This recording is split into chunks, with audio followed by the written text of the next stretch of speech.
Hello and good afternoon, good evening, good morning, wherever you're watching us from. Welcome to Chat Room. We are back. 2021 is here and we are back on season. I think the last show we had was in October. So we just want to thank our viewers and our followers for staying on and continuing to watch our videos as we took a break to just connect with other individuals in the community and then come back to here in March as we started last year in 2020.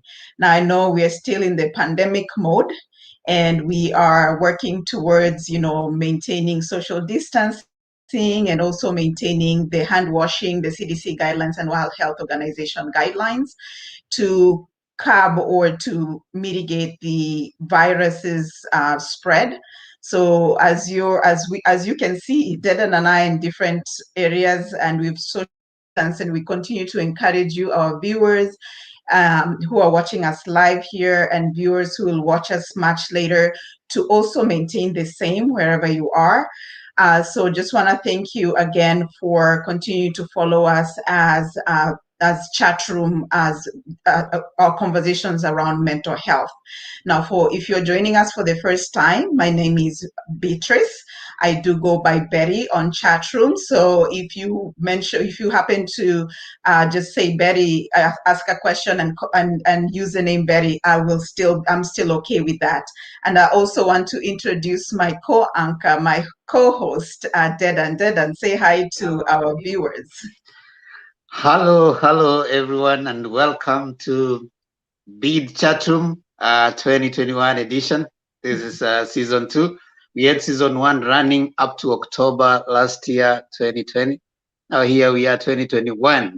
2021 Bid Chatroom. Welcome again, and we really appreciate that you have taken your time to stay here with us and engage in this conversation. Indeed, we promise you great content, great discussion, great conversations that will be coming through. We have great and awesome guests that will be coming in, and we value your feedback. We value your feedback a lot. So if you're on Facebook, kindly find time. You can be chatting us as the conversation is going on. You can be typing in your questions or anything that you want to tell us. We'll really appreciate. We like the feedback. And we are also on Bid Solution LLC on Facebook. We are also on the Kenya Diaspora Forum, and any forum that you, any platform that you're there, kindly find time. We are also on YouTube, and kindly be here with us the next 1 hour. Beatrice. Yes, thank you so much, Dedan. And as you mentioned, ours is to talk about mental health and to ensure that our emotional, psychological, and social well-being is taken care of. Because if we do not take care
So the other thing that we want to talk about this month as a woman, it is the International Women's Month.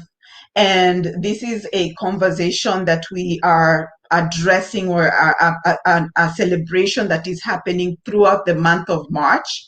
One of the things that we are going to be addressing this month, especially the theme for this month, is choosing to challenge. Choosing to challenge, because we have so many things that are going on within the environment and around the women. Choosing to challenge is a theme, an idea to encourage women to stand up and challenge the gender inequality, biases, or shaming, things that are happening around women, but either speaking up in a conversation or being mindfully choosing to shop at areas, or to do things that are engaging to close the gap, especially the wage gap, because I know that is the biggest thing, especially for women, because I think the statistics show that we make 80 cents on the dollar compared to men, so we want to really bridge that gap. Even though we have policies that say we need to treat women and men equally, we still are seeing a gap when it comes to the women wages. The theme around this month, as I mentioned, is choosing to challenge. Now, how do we support this theme? I'm wearing white today, and the colors to celebrate tomorrow actually is the day to celebrate the International Women's Day. Choose to wear white, purple, or green, and then also use the hashtag choose to challenge. And share and take a selfie and share on your Facebook page, and just encourage other women to take place, to participate in this particular celebration. And as I mentioned, it's throughout the month. So even though we have a day designated to celebrate it, please ensure that every day of your life you are celebrating yourself as a woman, or other individuals, the men also in the community. Celebrate the women that are around you, because at the end of the day, it takes all of us to create to bridge the gaps that are within our environment. One thing I want to say is also, as women, we know sometimes we may be in our spaces and we feel like we are good. There is nothing that we are making good money. I don't see the gaps that are being mentioned within the community. I am comfortable. I like what Iyanla Vanzant says. She says the way to achieve your own success is to be willing to help somebody else get it first. So if you're comfortable where you are, or you want to achieve the success that you want to see as a woman, go out there and support. As a man, go out there and support the women as we celebrate this month. So thank you very much. I hope you're staying tuned, Dedan. Today's topic is how... Before you go to today's topic, allow me to say to the mothers, the wives, the girlfriends, the ladies, the sisters, tomorrow is International Women's Day, as Betty has said, and I want to wish you happy International Women's Day. To the men, the brothers, the husbands, let not only be nice during the International Women's Day, let's be nice all through, and let's at least for the first time, if possible, if you have never done that, you can swing into the kitchen and do a meal for the brothers, the sisters, the mothers, the wives that we are having. So as we celebrate the mothers, there's something that normally is said. They refer to a country like her people. There's something about, and they refer to nature as Mother Nature. So there's about mothers and women that is nurturing. So we believe that the nurturing perspective will become more enhanced as we support the women, and not only during the International Women's Day, but also all through the time. Protect the women. Let's protect our sisters. Let's protect our girlfriends. Let's be nice to all of them. and not only during the International Women's Day tomorrow, 8th, but to an all round. They say if you educate a man, you educate a person, but you educate a woman, you educate a village. Don't know how that I say that, but we appreciate. Now tomorrow, International Women's Day, we salute all the women in our lives, our sisters, our mothers, our wives. They have played a major part in our growth and our thriving this far. Thank you so much. Betty, International Women's Day. It comes tomorrow, so this one comes early. Yes, we were going straight to our topic of discussion, and all of our participants, we invite you to participate in this. This coming in the backdrop of so many things that we have noticed in the media, both abroad and even back at home in Kenya, where there was a gentleman who has been accused of, taking the life of a large majority of his family members. Then, of course, we've read in the media about relationships that have failed, maybe romantic relationships that otherwise, and some of them have ended up in the death of one partner or the other. So this made us to pause, even as we consider the many things that are happening. But what contributes and how do we navigate failed relationships? So that is our topic for discussion. If you have had a failed relationship, you are here listening to us, you can write to us, tell us how you navigated it, or if you are having trouble navigating it. As we have this discussion, we'll be at the end of this discussion today, we'll come out with pointers, and we hope you can learn from the discussion. Share with us an experience that you have heard. In some cases, if you have been taken for granted for a while, and this person didn't take you seriously, that relationship failed. Some of them have ended into very serious repercussion later. So that's a discussion you want to have, Betty. Yeah. Yes, yeah, I'm here. So thank you, Dedan. As you mentioned, yes, there's been a lot going on. In fact, this morning when I woke up, and there was a story on the news, about somebody who had inflicted harm on their individual. And so what we want to do is today we want to focus on this topic of how to navigate a failed relationship, because there's a lot of incidents that are happening in the community where we are here in Texas, also abroad and in Kenya. And even though we are here in the United States, things that are happening back home in our country and elsewhere around the world, they're affecting us, because then we read the news, and of course, as a human being, you're empathetic, you are affected in a way, and you don't know how, you're soul searching and trying to understand the why. Why are these things happening more and more often? Why are we seeing individuals either inflicting pain or harm on others? And as I was just looking at this particular topic, and as a member of the community, one of the things that came to mind is going back to our childhood, going back to our upbringing, going back to the environment that we've lived and we've been socialized to. Did it give us an opportunity to voice out our frustrations? Did it give us an opportunity to express our thoughts? Let's think about the homes that we were brought up in. Were we in the home? Were we allowed the opportunity to act as a child?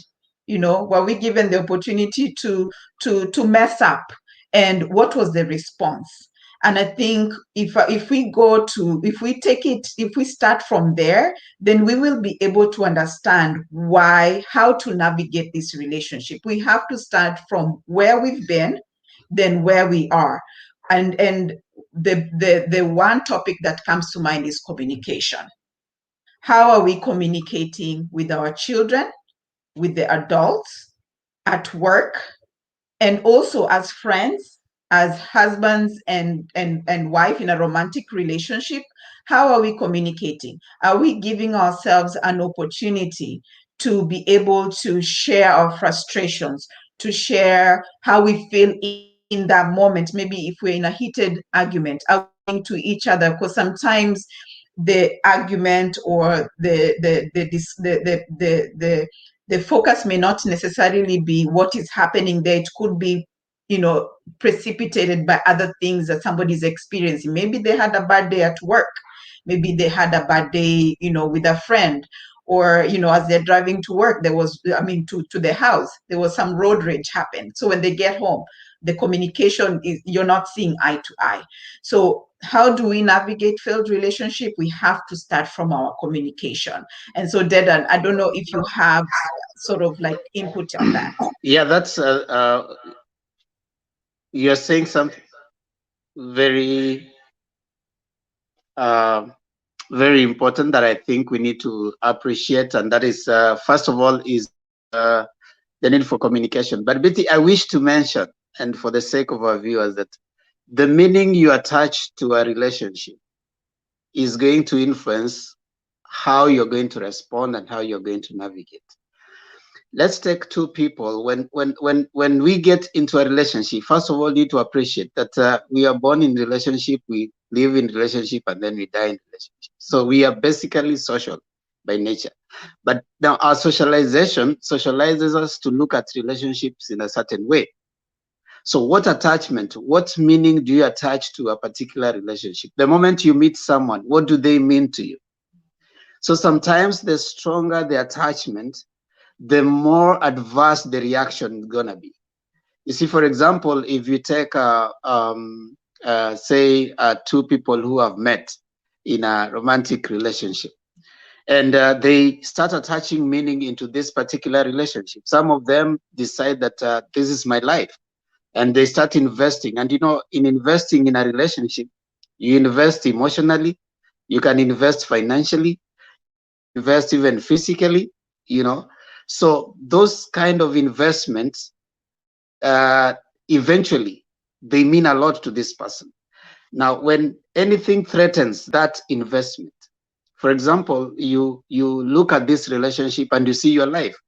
Remember those things you see for most of us, maybe when you watch movies and you see those things, you say, you are my life, you are my sunshine, you are my everything. There's danger in having someone be your everything, especially in the sense that if this relationship is threatened. And that's why when you talk about a failed relationship, sometimes navigation of it, some of the things the acts we can engage in can be fatal. And some of them are what you later come to refer to as crimes of passion. You loved someone so much, so when they threatened to leave, or you thought you cannot live without them, then you think the next action you can take is either take their life or you take your life.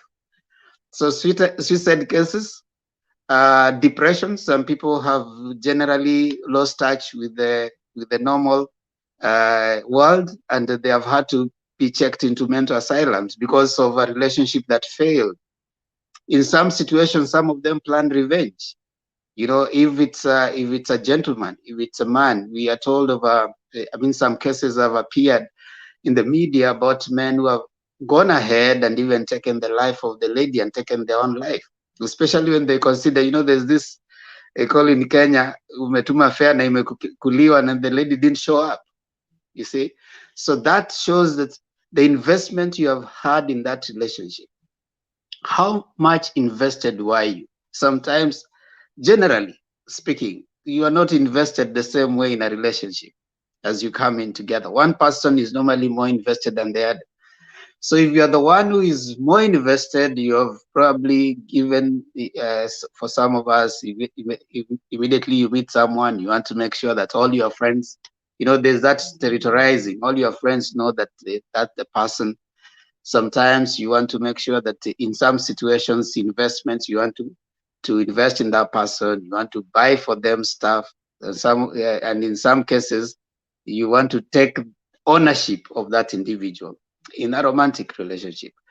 Now, that investment has a direction into how you are going to behave post the failed relationship. Because what did you have in your mind? You had 5 years, 10 years from now, this is the plan I'm having. Now it has been cut short. Navigating that process, moving through that process can be dangerous. And that's where now it requires a little wisdom. And this talk, listening to this, how do I successfully navigate a failed relationship, so that it is not fatal either for you or the other person. Yeah. That's great. Great insight, Dennis. And I believe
There's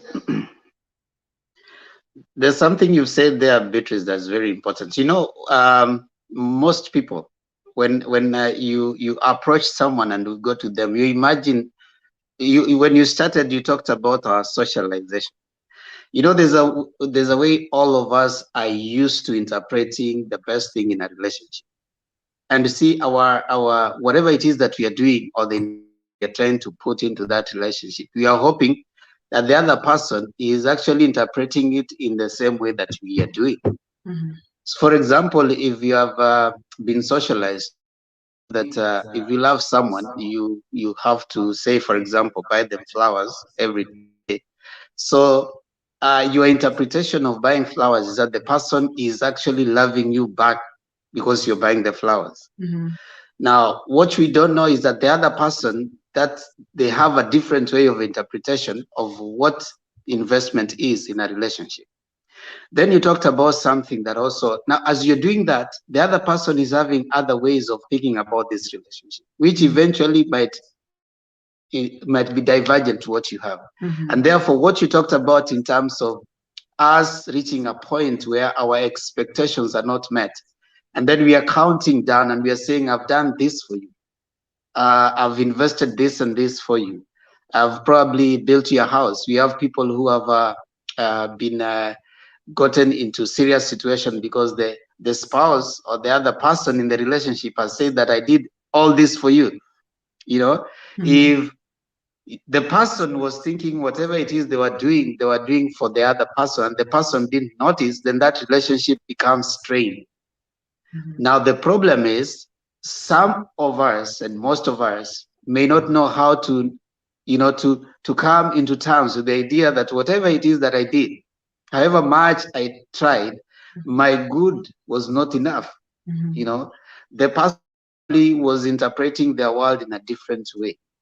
So the first place to start in navigating a failed relationship is noticing, number one, that your expectations are not always the reality. You can have expectations, and indeed it is obviously important to have expectations in a relationship, but always appreciate that the reality can be different. Yes, this is what I wanted, this is what I gave into this relationship, but it doesn't necessarily mean that it was meeting the expectation of the other person.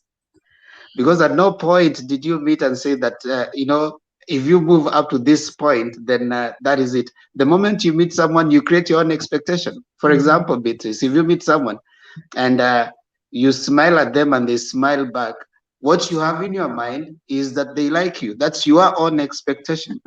And therefore, you imagine that when you meet them next time, they should smile back. If they don't, you imagine what is it that happened, but it is your own expectation. Yeah. So we build our expectations around our socialization and our interpretation of our relationship should look like.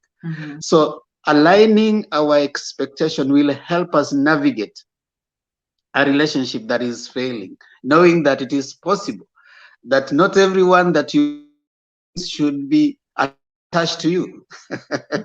Yeah. You can do that for them in a relationship, but they might never even acknowledge, right? Yeah.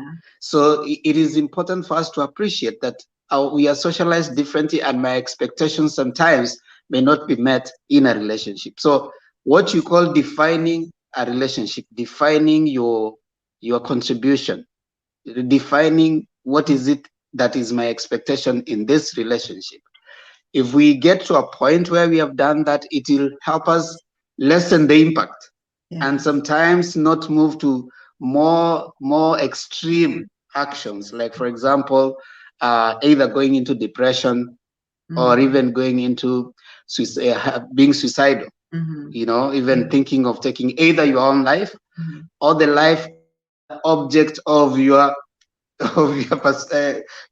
passion, because when you see them, you interpret them in what you feel about love.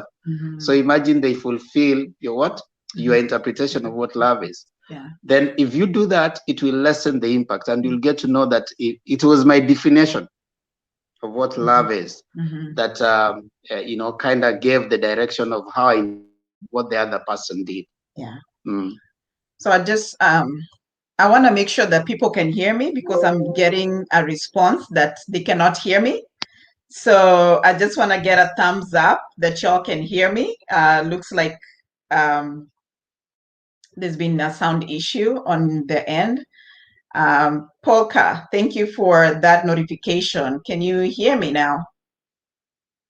Just a thumbs up or acknowledgement that you can hear me. Okay, thank you very much. They can hear me now.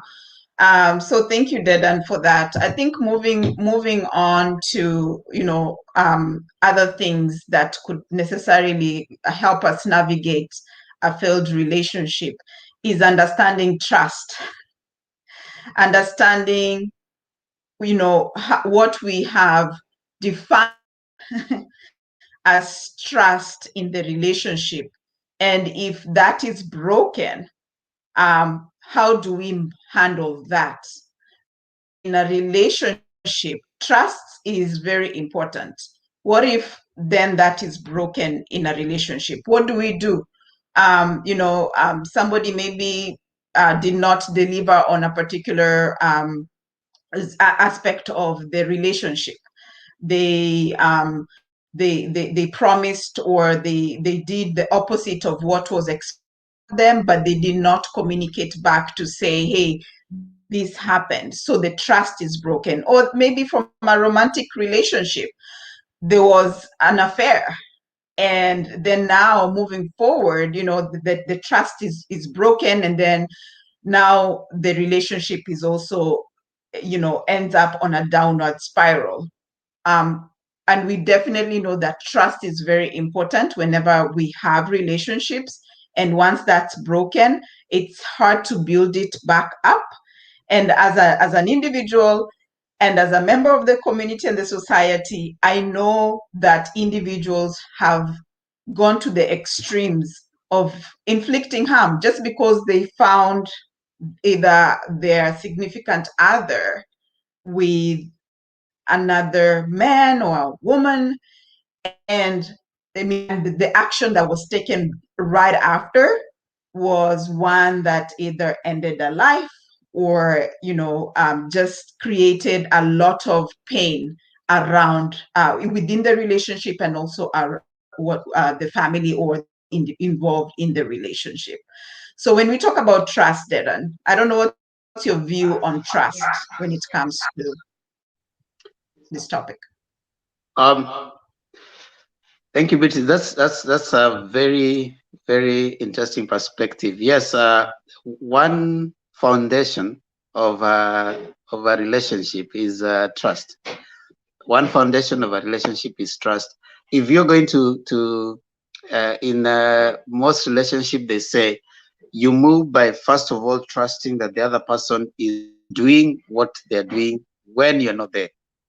Now, in most situations, or a number of situations, there may come a time that you realize that you can't trust the other person for one reason or another.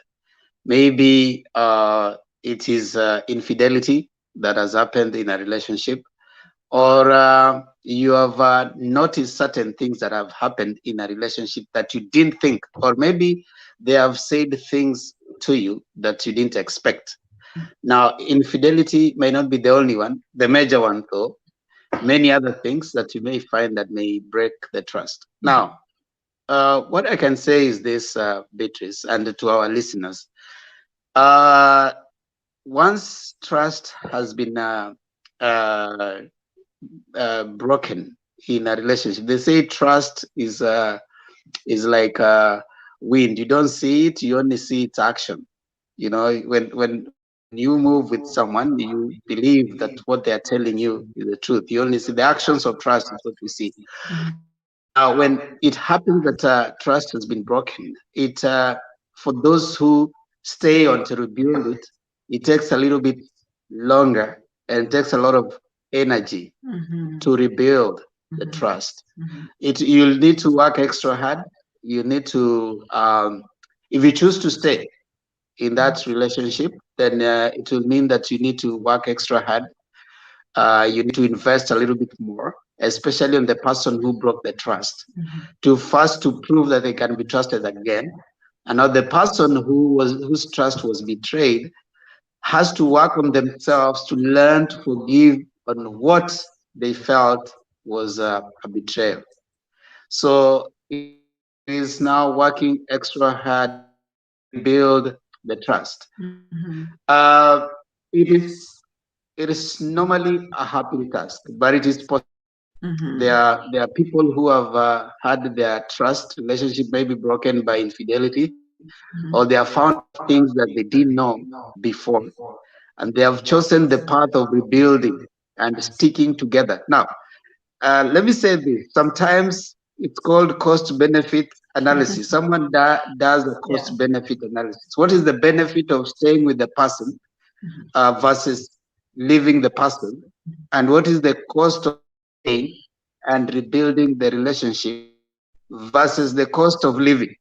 Now, many people, couples, probably by the time they discover that trust has been broken, they have invested a great deal in their relationship. For example, they have had children together, they have had investments, they have had together, they have had financial investment. The society has acknowledged the couple together for a long time. Maybe the social values, some of them, there's identification. You identify with the other person so much more. And then maybe you have discovered that for some people in some socialization, in their mind, they are thinking that you discover that when it's late, according to you. That now what will happen? Where do I start? And some say that I've given you, in some situations, in some relationships, they have been together for 10, 20 years. So you're thinking, I've given you all my 20 years. I don't want to leave this just like that.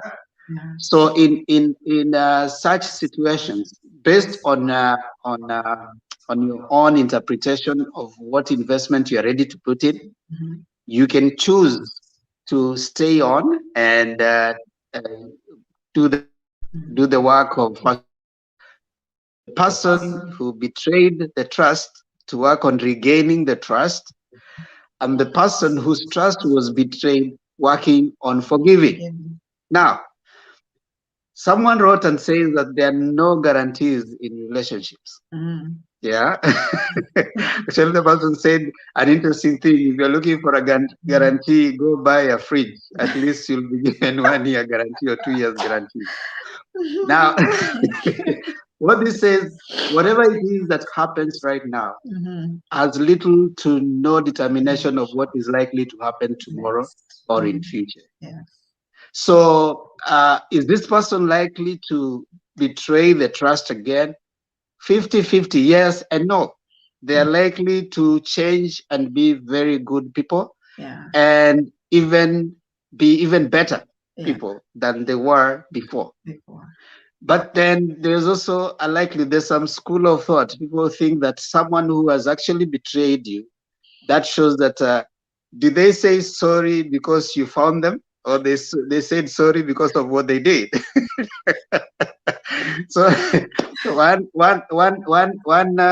a school of thought says that if you didn't find the person, the circumstances around the person being found may also determine what is likely to happen. If they said sorry because you found them, for example, if it's a couple and the wife has discovered, the husband has discovered, there's one story that was going on in the media in Kenya about a gentleman who had a wife and 2 kids, and they were back at home.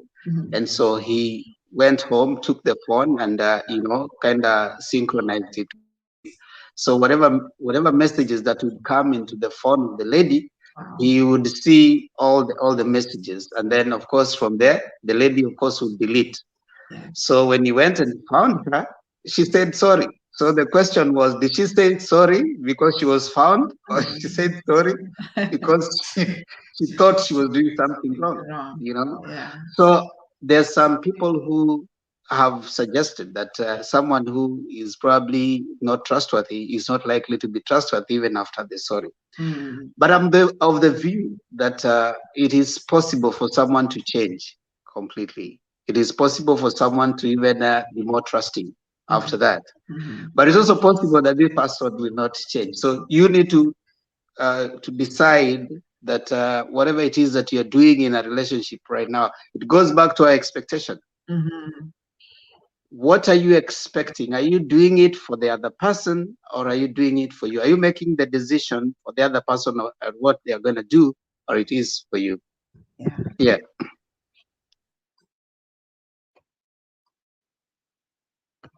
Thank you, Dedan, for that contribution. I mean, you've raised some valid points because, as you mentioned, when you're caught, first of all, are you apologizing for the fact that you're caught or the fact that you're doing something wrong? And then also, there's no guarantee to a relationship. There's a lot of work that goes into building a relationship, starting a relationship, and maintaining a relationship.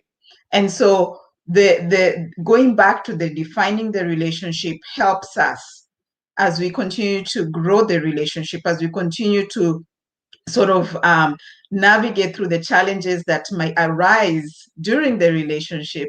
It allows us the opportunity to have less incidents within the community.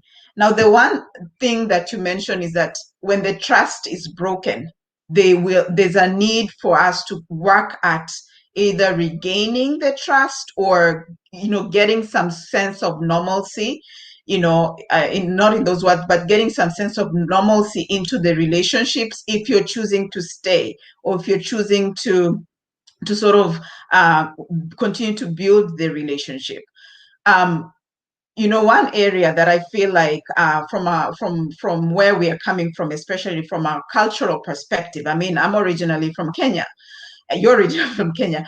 But one of the things that I feel that we may not necessarily utilize as a resource, because I know there's a lot of resources, people going to church to seek guidance.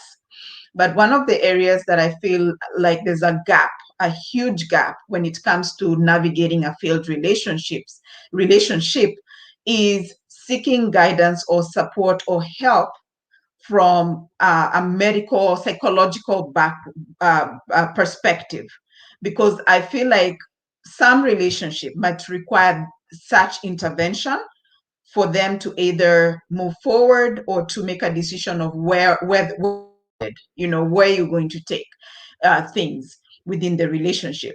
So from a psychological background, I mean, I know that you have that experience, and what are some of the challenges that we find, for our viewers' perspective, to just our viewers, what are some of the challenges that we're seeing from people accessing this? Because I believe that churches are great, but we need to also equip the churches to know when something is beyond what they can handle and to refer.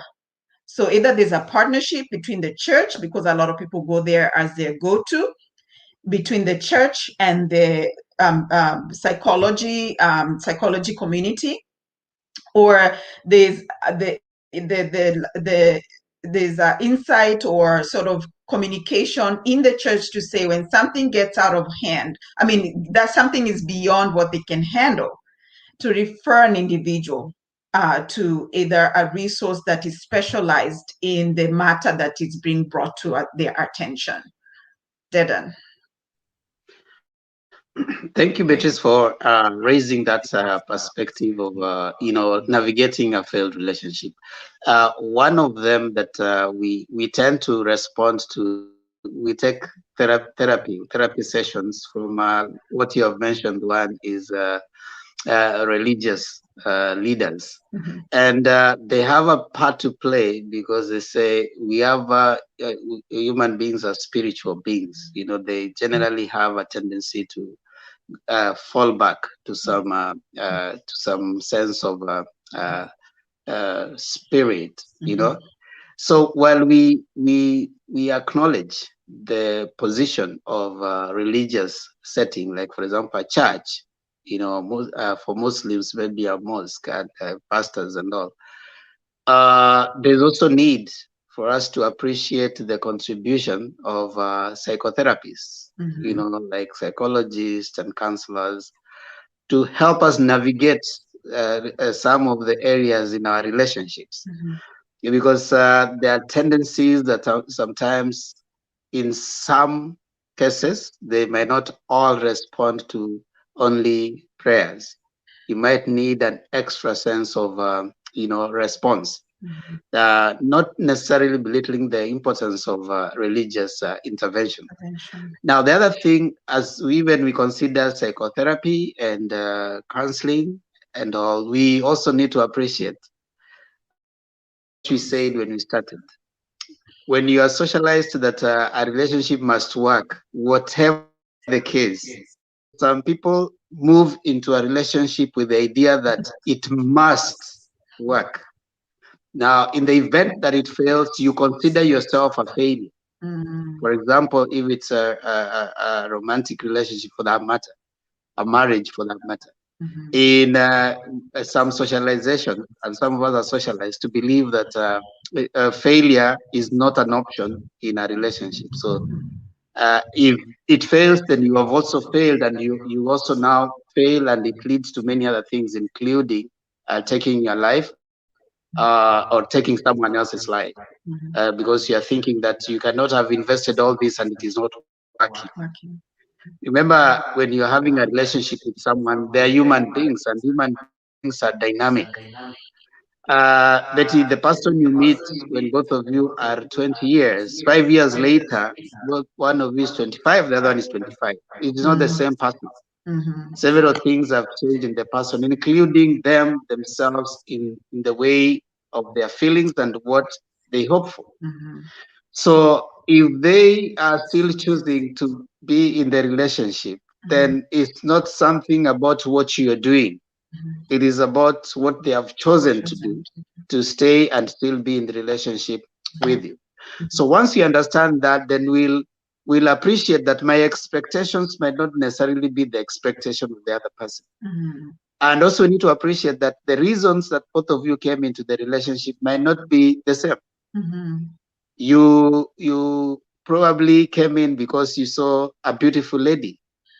She probably came in because probably she saw that you had the money. There's nothing wrong in her walking away when you have lost the money. And there's nothing wrong in him coming to you because you are pretty, and him thinking that someone else is prettier than you. Those are expectations that you have to live by, and that is a human being for you. So what we need to do is, how do we navigate that? Okay, fine, it has reached a point whereby probably I don't have as much money as the person wanted. Are they still free to chase their dreams? Yes. But if they choose to remain with you to chase their dreams, and that's a choice they have made. It's not that we have done anything, we have failed or not. All you do in a relationship is give your best. Be you in a relationship. And, hoping that, of course, the other person is also being their best.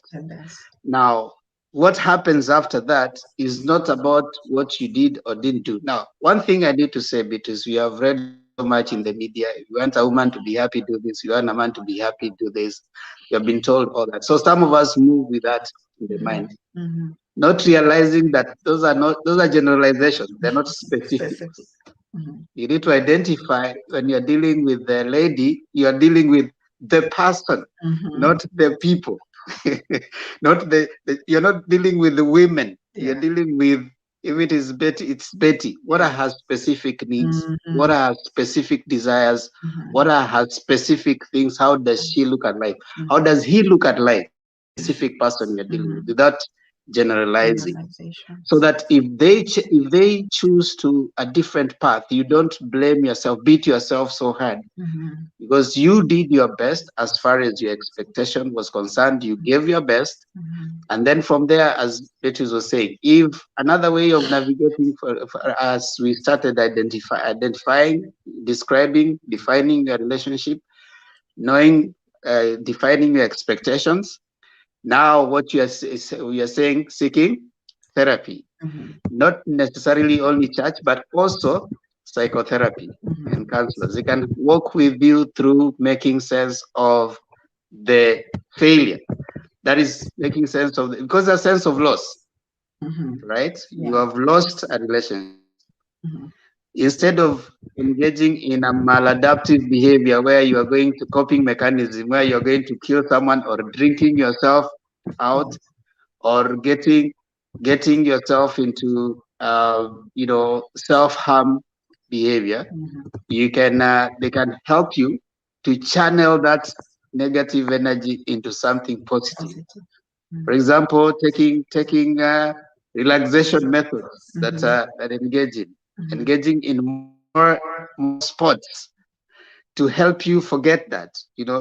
Those are now stress management because it comes with a lot of stress, especially when a relationship is failing. You remember, Beatrice, you had defined yourself around this person. This person was like maybe if it gave you some status, Mhm. so you are losing something. Mhm. So that loss comes with a lot of impact that we need to appreciate. Mhm. And if you don't first of all acknowledge Mhm. that yes, I've lost, coming to terms that yes, it is God. Mhm. Lack of acceptance will make you involved in denial. The Mhm. longer you engage in denial, the more Yeah. you're likely to engage in maladaptive behavior, Beatrice. Yeah. No, absolutely true. And I think these conversations, I know these conversations are needed so that we don't get to that extreme where individuals' behavior start to be alarming to either themselves and also in the relationship that they're in, and other relationships, because the negative impact can be from, can also be seen at work, can be seen in your interactions, because I've seen that anger. We don't deal with things in the right way. We don't go to the right resource, and then guess what? We start our behavior gets to be impacted. And as we started that, and we talked about the fact that why we have chat room, you know, the reason why we have chat room is to ensure that our social well-being, our emotional well-being, our psychological well-being is taken care of, because we need platforms that can be able to help us navigate these things. And as we are talking, as we're engaging you, our viewers, we want to encourage you to also find, outside of this, find other areas where you can engage in a positive manner to prevent having a negative outcomes when it comes to navigating a failed relationship. The psychological, from a psychological perspective, seeking the intervention, the right resources. We do know that the churches are there, but be mindful of the fact that if it's beyond, you know, able to notate the fact that this is beyond prayer, I need help. And we have psychologists within our communities, professionals. Seek that resource. Talk to an individual who can help you to get the resource, because at the end of the day, we are seeing a lot of individuals who are depressed, especially now during the pandemic. Then I know you can tell the fact that there's been a rise in domestic violence. There's been a rise in individuals, suicide. There's been a rise in individuals, depression, in depression.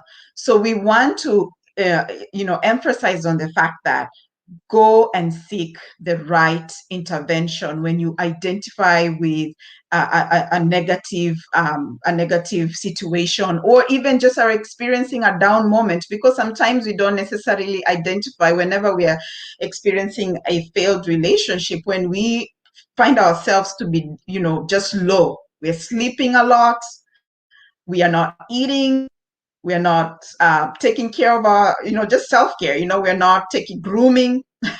Those things that we may not necessarily see them as an issue, just because we are not going out there to work.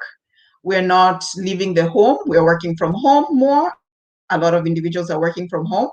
And so if you're having if you're having a failed relationship and those things are happening, and you're not able to do the things that you normally do, let's say working out, you're not engaging your friends, not accepting help. Because Dedan, I think you can talk a little bit, as we are getting close to the end, a little bit about isolation, because I believe that is one of the biggest things that a lot of individuals may be experiencing right now during COVID. And because we are saying social distance, And sometimes we can, in a failed relationship, we can take that as more of an intervention. I'm social distancing. I don't want to talk to that person. I'm social distancing. But in real sense, you're isolating yourself from dealing with what is going on in that failed relationship. So if you don't mind, just touching base a little bit there, and from your perspective, your view. Yeah, thank you, Beatrice. What you're saying is signs of failing relationship. So what can we pick as signs of a failing relationship? That is one way of coping, like you're saying, someone trying to isolate themselves, not picking calls, being by themselves, is basically a coping mechanism of a failing relationship. Signs of, if you see someone who is isolating themselves, could be that's a reason that their relationship is failing. And indeed, again, like you're saying, if someone is not calling you as much as they used to, is not taking you as seriously as they used to, those are some of the signs that your relationship is failing. If they don't prioritize you, as much as they used to, you become a second thought in whatever it is that they're doing. Those are signs that the relationship is failing. Could be signs that the relationship is failing. Basically, if there's a change in the form and manner in which you are interacting with the person at any one point. For example, if it's someone who you could always find times to catch up, they could always create time to be with you. Time, they say, you have to choose to have time for someone. There's never time for doing something. It's you who choose that time to do something with someone. So if they choose not to prioritize you, and in most of the things they're doing, those are just some of the signs. Now listen, there are signs. It might not necessarily mean that the relationship is failing, but there are signs. Just like you have signs and symptoms of malaria, but you've got to be diagnosed for you to, so there are signs that you could tell that the relationship is failing, but you will need a little bit more of evidence to see that actually our relationship is failing. Yes, isolation is one of the coping mechanisms. Someone will isolate themselves, and those who isolate themselves, Beatrice, want to say this: they are sometimes more likely to take extreme measures in coping with a failed relationship. For example, taking their own life, because sometimes they consider into self-pity. They think that they have failed, and therefore in some places where they are deeply invested, they are likely to consider either taking their own life or taking the life of the other person. They call it, they have a reaction formation. They go back and, either kill the other person or kill themselves. So some of them just decide that this life is not for me anymore if I cannot stay with so and so. So they choose to take their own life. So isolated individuals who are probably most of the times very interactive, it's something that you can look for. If you have a friend who's doing that, could be a sign that they are going through a tough time. Now, this topic can go on and on, but kindly those who are coming on, send us your questions, send us your feedback. We'll be able to consider them as we move by. Beatrice. Yes, thank you, Dedan. I want to encourage you again, send your questions, because as I mentioned, we have these sessions once a month. And throughout the month, we're still looking at our platform. We are looking at the questions that you're sending us. You can even just, direct messenger us. And we will be able to use those questions in our next broadcast. As I mentioned, just want to thank the Diaspora Media for launching us on Facebook. You can also find us at BEAD Chatroom or at BEAD Solutions Group LLC on Facebook, and you can be able, just send us a message. We'll be able to use those questions for our next conversation. This topic about navigating failed relationship is not a one-time and go. We will still continue this conversation next time until we exhaust all areas of this particular topic. So send those questions in, and we will be able to handle the questions based on what it is that you would like to hear from us. The other thing I just want to remind everybody that tomorrow is International Women's Day, wear your purple. I'm wearing my white today, so just remember to wear the color that you have, that you prefer.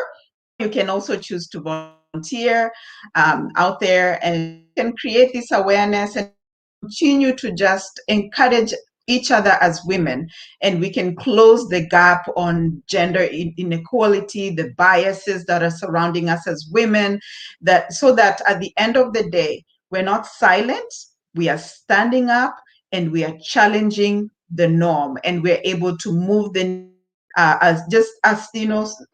further up, and we're able to close the gaps that are associated with women. So thank you so much for watching us and staying tuned as you watch this broadcast during the rerun. Please remember to send your questions in, and we will see you here next month in April. I know this is unusual. We're here every Sunday, but bear with us. We are engaging you in other platforms, so we will see you next month in April. Thank you. Bye. Thank you. Bye.